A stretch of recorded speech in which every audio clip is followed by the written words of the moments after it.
Hola, ¿qué tal? Muy buenas noches y bienvenidos a su programa de cine aquí en Vegavisión, la pantalla indiscreta. Ya saben que cada semana invitamos a un amigo que nos visita para comentarnos un par de pelis, un par de largometrajes que le gusten por lo que sea, debido a sus diferentes labores. Cada uno de nuestros invitados escoge en función de sus gustos y estos amigos nos lo explican cada semana. Y esta noche tenemos a un joven realizador. Él es joven, pero ya lleva a sus espaldas pues unos cuantos trabajos dentro del ámbito del cortometraje y además es psicólogo. Así que paso rápidamente a presentarles a Fernando Sánchez. Muy buenas noches. Buenas noches. Bueno, que digo yo que joven, pero ya con un historial cinematográfico a tus espaldas y que además eso, eres psicólogo, así que esta noche tenemos pues a un joven que es un potosí, vamos, que vale un potosí. Fernando, el cine es más que una pasión para ti, ¿verdad? Hombre, sí. Llevo, de hecho, incluso ahora es también un trabajo, porque trabajo un poco de ello. Hago edición, edito varias cosas ahora mismo y me está empezando a dar un poco de trabajo, de dinero también. O sea que, bueno. Esta es una actividad que, como decíamos, compaginas con tu labor como psicólogo. Como psicólogo también, sí. Y todos esos trabajos que llevas a tus espaldas, yo he estado haciendo un poquito de recapitulación, he estado viendo que el papel de la mujer tiene bastante peso y de ello vamos a hablar esta noche. Pero antes de meternos de lleno en esas dos películas que tú nos vas a recomendar hoy, vamos a hablar un poco, bueno, pues de ese bagaje tuyo en el sendero cinematográfico. Comentas que también realizas labores de montaje, pero tus cortometrajes, que son casi una decena, abarcan diferentes géneros. Y en ellos, bueno, yo he visto también una especie, creo que los he visto casi todos, y ha habido una especie como de evolución. ¿Qué es lo que te motivó a ti para meterte en el mundo del cine y más concretamente en el del cortometraje?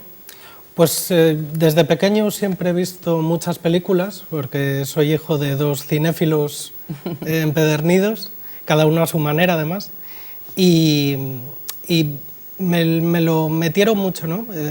Mi madre era muy de hacer listas de las películas que teníamos en casa, porque teníamos un montón de grabadas de la tele. O sea, tu madre hacía inventario. Hacía inventario, eso es. Lo ordenaba y yo, claro, desde pequeño recuerdo de coger la lista de 3 o 4 páginas con un montón de... y estaban todas etiquetadas.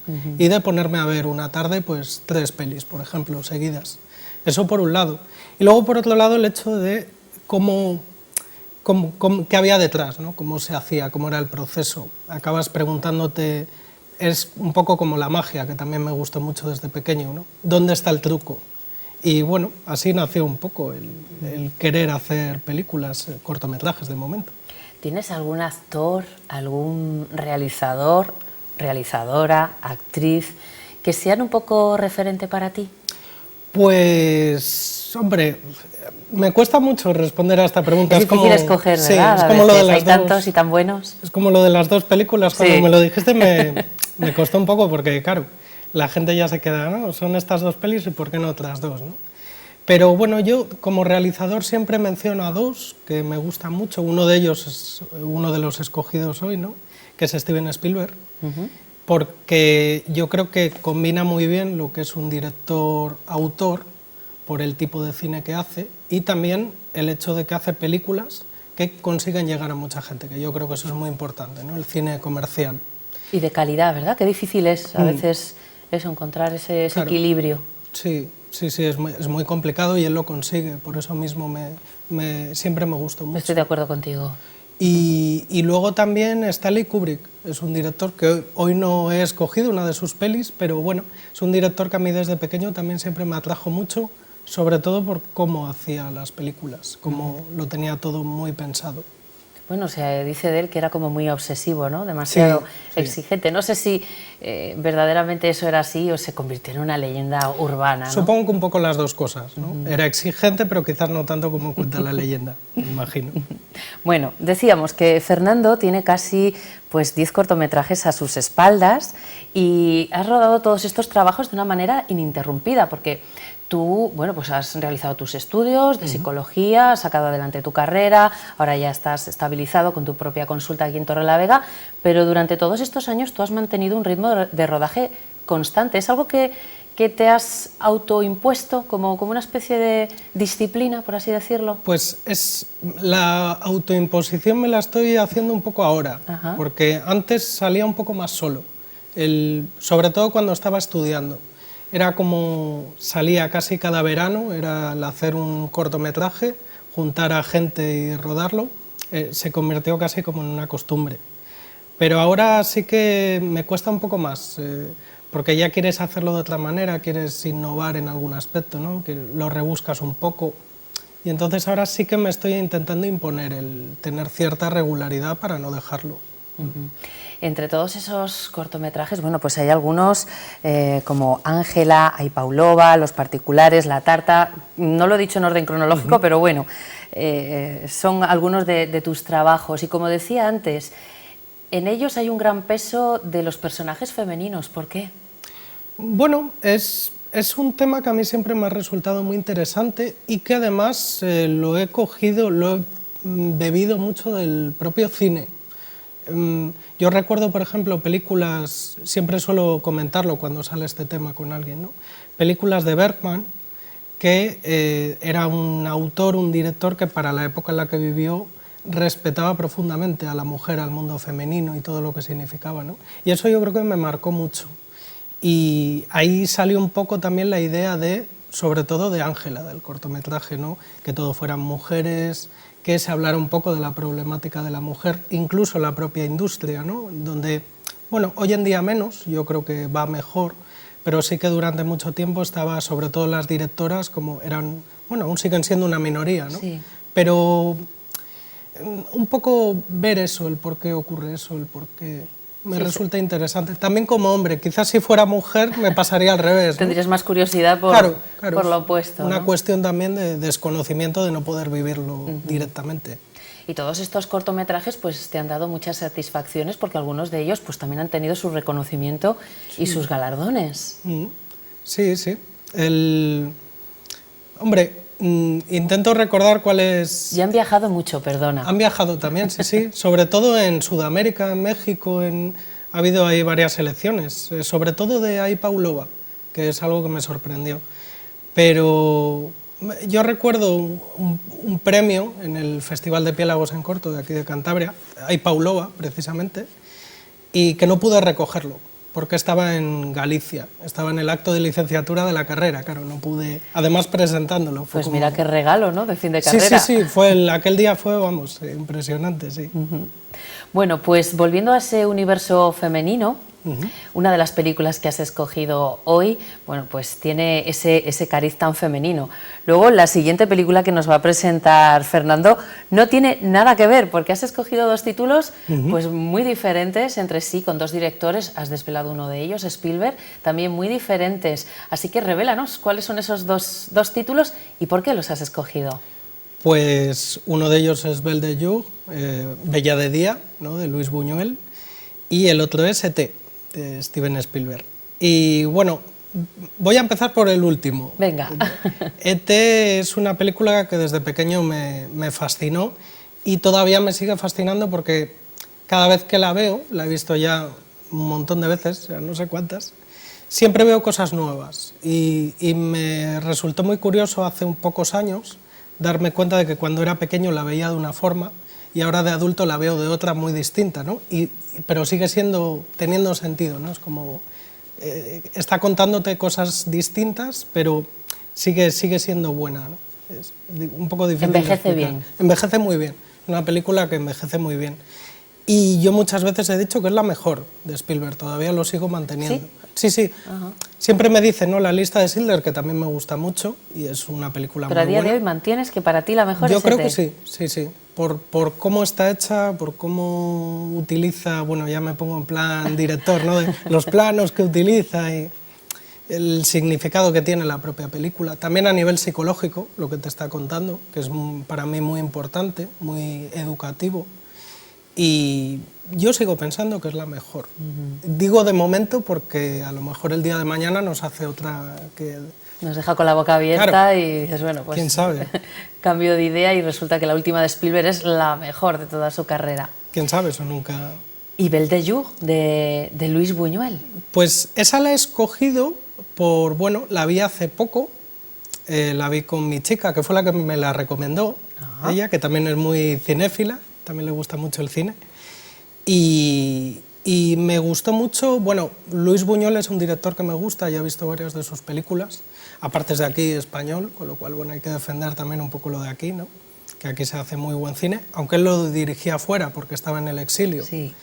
Pero es una película también, lo comentaste tú antes un poco, ¿no?, el universo femenino, los problemas que tiene esa mujer, ¿no?, para satisfacer los deseos que tiene, porque son deseos que están mal vistos por la sociedad, sobre todo, ¿no?, de la época. Yo creo que es una película muy atrevida. Pues vamos no voy a decir a desmigar totalmente la película, pero sí que vamos a mostrar unos pequeños atisbos a todos nuestros espectadores, porque habrá muchos que todavía no la hayan visto. Yo la he visto recientemente, pues gracias a ti, que la recomendaste para nuestro programa, y no me había acercado yo a las películas, a los trabajos de Luis Buñuel, y bueno, pues desde luego que me ha sorprendido.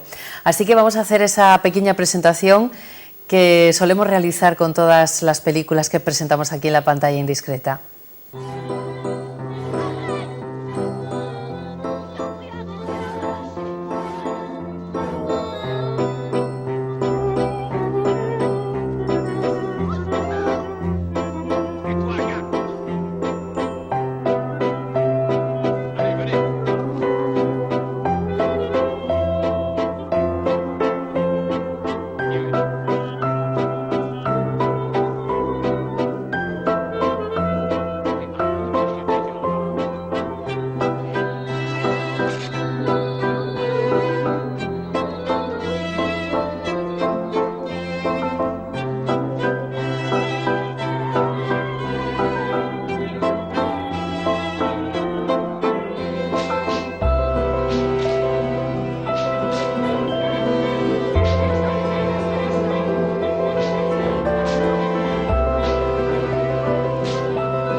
Bueno, pues Belle de Jour, una película de 1967 dirigida por Luis Buñuel, que está basada en una novela. En una novela.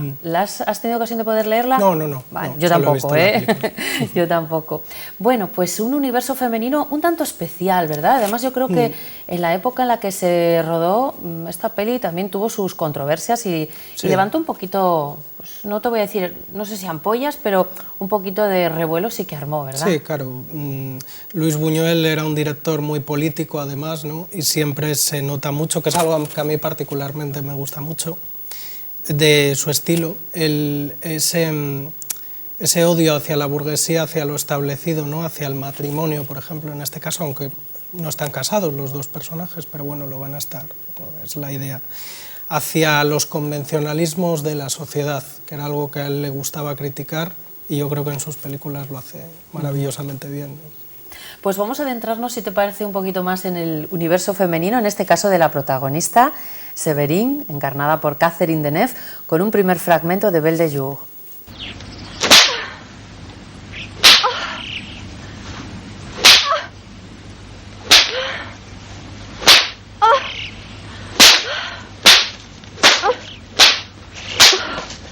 Ça suffit comme ça.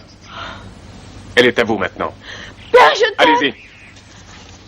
Pierre. Pierre.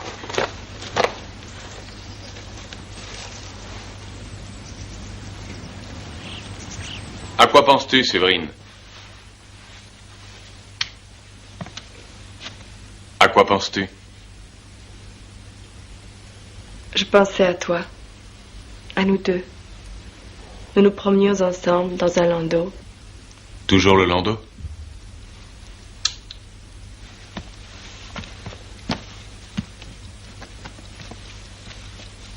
J'ai envie de t'embrasser.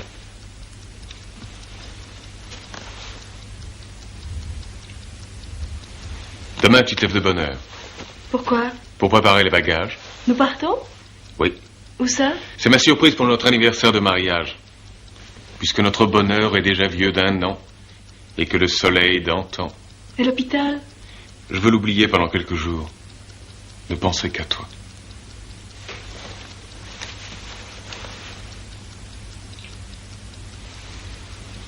Heureuse? Oui. Surtout quand tu es là. Je voudrais te voir à chaque minute de la journée.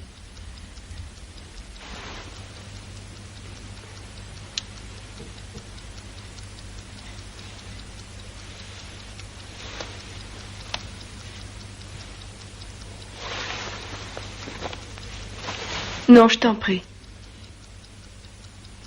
Repose-toi.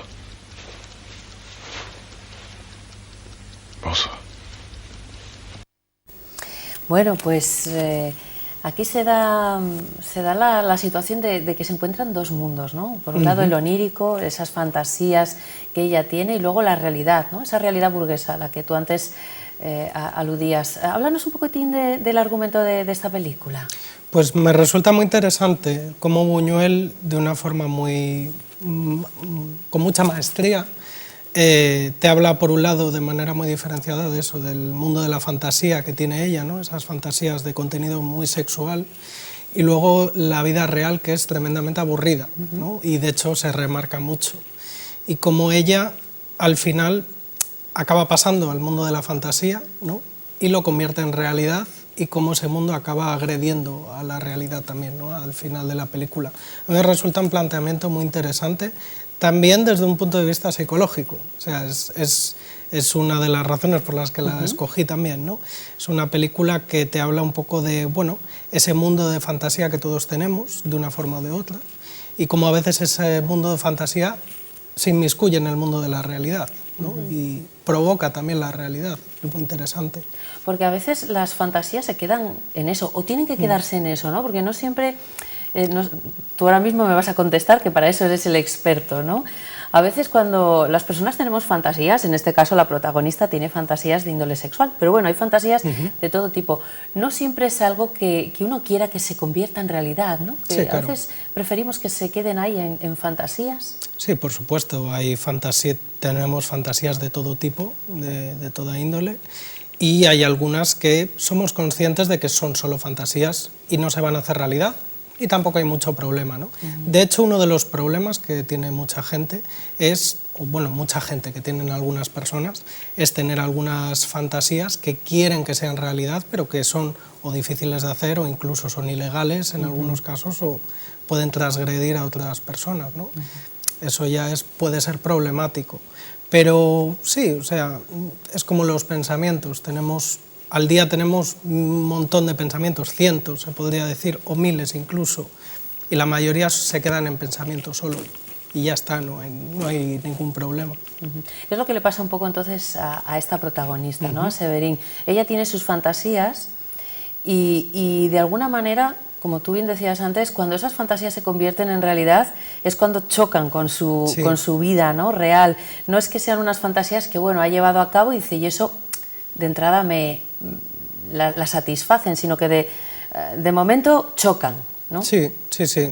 O sea, ella quiere llevar a cabo una fantasía determinada, ¿no? El hecho de ser prostituta, concretamente, que para la época es algo inimaginable, ¿no? Yo estoy seguro de que fue una peli muy difícil, Sí, me imagino. incluso de ver, ¿no? Yo me intento poner en la piel de aquella época y me hubiera costado más. Incluso hoy en día sigue siendo un poco polémica la idea, no es para nada fácil de digerir. Y es interesante precisamente eso, el que quiera algo tan transgresor, tan casi imposible, ¿no?, de imaginar en la época, y cómo eso precisamente es lo que acaba contaminando a la realidad, ¿no? Bueno, pues vamos a atisbar un poquito más de ese mundo de Séverine y cómo evoluciona su vida y algunas de sus vivencias. Tu te souviens d'Henriette? Oui, très bien. Il paraît qu'elle va régulièrement faire des passes. Comment? Oui, dans une maison de rendez-vous. On dit que c'est sûr et certain, elle irait plusieurs fois par semaine. Tiens. Oh, tu te rends compte, Henriette? C'est vrai que toi, tu es tellement loin de tout ça. Non, mais Ah, mais tu réalises, c'est vrai, une femme comme toi et moi, tu la vois avec n'importe qui. Quand on est là-dedans, sûrement, on n'a pas le choix, il faut prendre ce qui vient. Les vieux, les pas vieux, les moches, les pas moches. Déjà, avec un homme qu'on aime bien, il y a des moments désagréables. avec des inconnus, ça doit être horrible. Mais ça existe encore, ces endroits-là? Mais je vous demande bien pardon, mesdames. Et pour exister, ça existe, je vous le garantis. Oh, ça ne vaut peut-être pas les claques d'avant-guerre, évidemment. On a enlevé les lanternes, mais faites-moi confiance, ça ne chôme pas. Je pourrais vous en montrer une bonne demi-douzaine. C'est le métier qui veut ça, comprenez-vous. Depuis 20 ans que je fais le taxi, j'en ai vu toutes les catégories. On m'a attaqué 2 fois si ça ne vous fait rien. Et je ne m'en porte pas plus mal. Hé, qu'est-ce que tu as? Nous arrivons.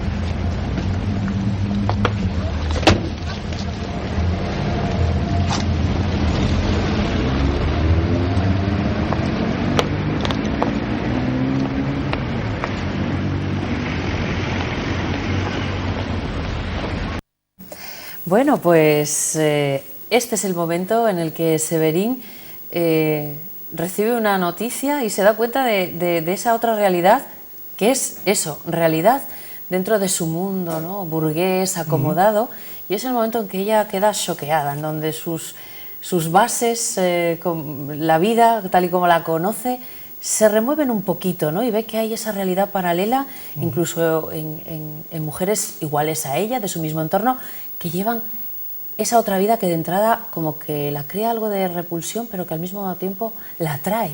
Siente curiosidad. Y yo creo que en esta escena lo hemos visto muy bien representado, ¿no? Sí, está muy bien. Además, me gusta mucho como Catherine Deneuve consigue transmitir esa idea de culpa también, ¿no?, de por qué deseo algo que a una parte de mí no le gusta. Y se supone que no es bueno, ¿no? Que no es bueno. Entrar por esos caminos. No forma parte ni siquiera de su clase, ¿no? Sí. Porque todo el rato, es algo que refleja muy bien la película, estamos hablando de una clase social determinada, la burguesía, ¿no? Y cómo tienen una estructura ya muy prefijada en la que eso no tiene cabida, sobre todo, y la película en ese sentido está muy bien también, para las mujeres. Es decir, es normal, se entiende como normal que los hombres burgueses sí se hayan acostado con prostitutas. De hecho, hay un momento de la película en que ella se lo pregunta a su marido, sí, ¿no? Y él le responde y se lo reconoce, que en el pasado se acostó alguna vez con prostitutas, luego se sentía culpable, mal, pero se toma como algo normal, ¿no?, el hecho de que los hombres sí que puedan acudir a una prostituta, y no en el caso de las mujeres, ¿no? Yo creo que es, salvando un poco las distancias y evidentemente lo que es el contenido de ficción, es una idea muy, yo creo, feminista, ese choque, esa ruptura. Y es un argumento que también puede trasladarse a nuestra época, porque todavía a día de hoy se demoniza mucho más a la mujer prostituta que al hombre cliente, ¿no? Aunque sí. bueno, de alguna manera las cosas están cambiando, pero todavía Yo creo que sí, que está cambiando. se tiene un poquito más señalada a la mujer que ejerce la prostitución que al cliente. Hombre, yo creo que es una situación que poco a poco va cambiando, la sociedad va evolucionando y va avanzando. A pesar de toda la polémica que surgió en su momento, bueno, pues esta película le supuso a Luis Buñuel un premio. Se llevó, creo que, el León de Oro en el Festival de Venecia de aquel año. Así que a pesar de todas esas ampollas, esta película consiguió, bueno, pues un renombre, una fama que, bueno, rodarse en España en aquella época hubiese sido imposible, vamos. Imposible. De hecho, no sé si se proyectaría en la época. Supongo que más adelante, ¿no? Más Tuvieron tarde. que pasar unos cuantos años, me imagino. Me imagino que sí, en el 67 todavía no se podían ver determinadas películas aquí, ¿no? Lo verde empieza en los Pirineos. Sí, sí, sí. Bueno, esta es una película de Luis Buñuel. Tú te has acercado a su obra cinematográfica. ¿Cuáles son, aparte de esta película, cuáles son esas otras obras que te encandilan del realizador aragonés? Pues hay tres concretamente que me gustan mucho. Una es la del Ángel Exterminador, que la hizo en México, en su etapa mexicana, que es también de un grupo de burgueses que no es capaz de salir de una habitación, ¿no? No tienen ninguna puerta ni nada, pero llegan al umbral y no son capaces, como que se sienten mal y no son capaces de salir, y acaban haciendo, pues claro, tienen hambre y se acaban comiendo, si no recuerdo mal, a un cordero que pasa por allí, o sea, acaba Buñuel obligando a la burguesía a que se convierta en algo más salvaje, ¿no? Luego el discreto encanto de la burguesía, que vuelve a ser un poco lo mismo, ¿no? La imposibilidad de unos burgueses para empezar una comida, una cena, me parece que es, y que pasa todo tipo de situaciones, que si están de repente en un teatro, que si de repente hay una llamada y no pueden, que si no consiguen comer en ningún momento.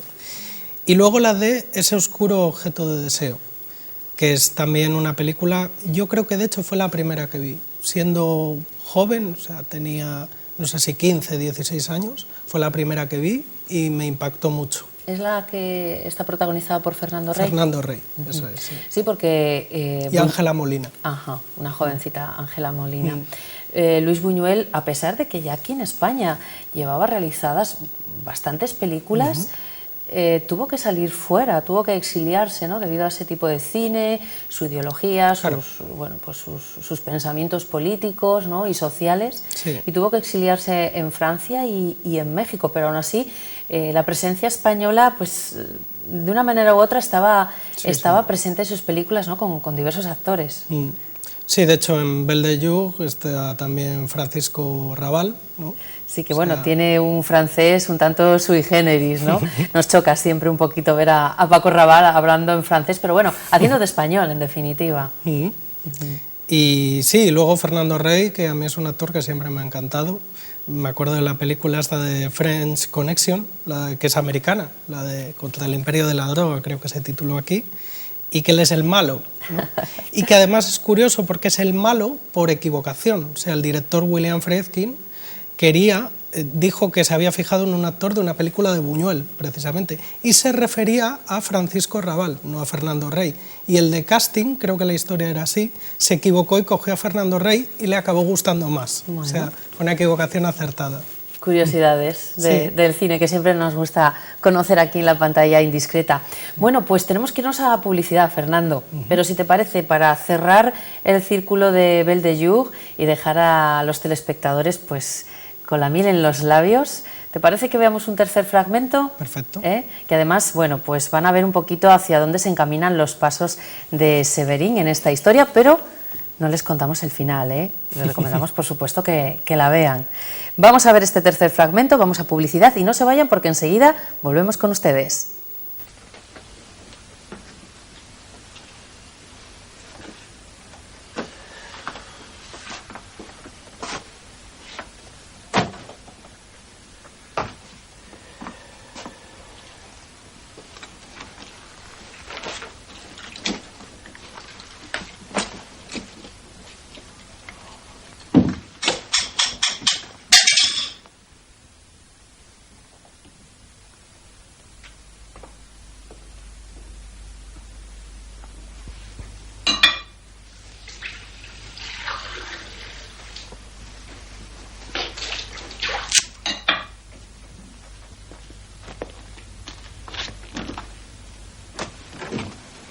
que vous faites? Eh bien, j'allais... On ne vous a pas dit? Rhabillez-vous!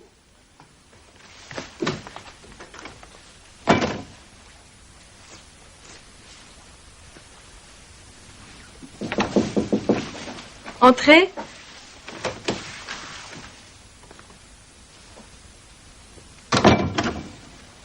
Madame la marquise m'a fait appeler. Oui. Madame la marquise n'est pas satisfaite de mon service? Eh bien...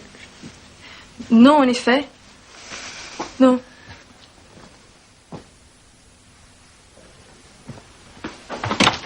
Madame Anaïs, Oui, voilà. vous seriez plus à votre place à la cuisine, mademoiselle. Reprenez-la, elle ne vaut rien. Envoyez-moi Charlotte, vite. Tout de suite. Venez, vous.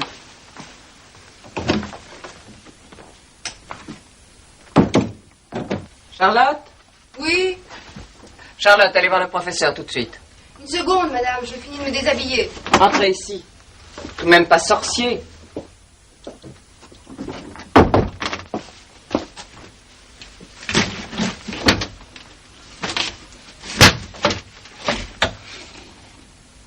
Mettez-vous là.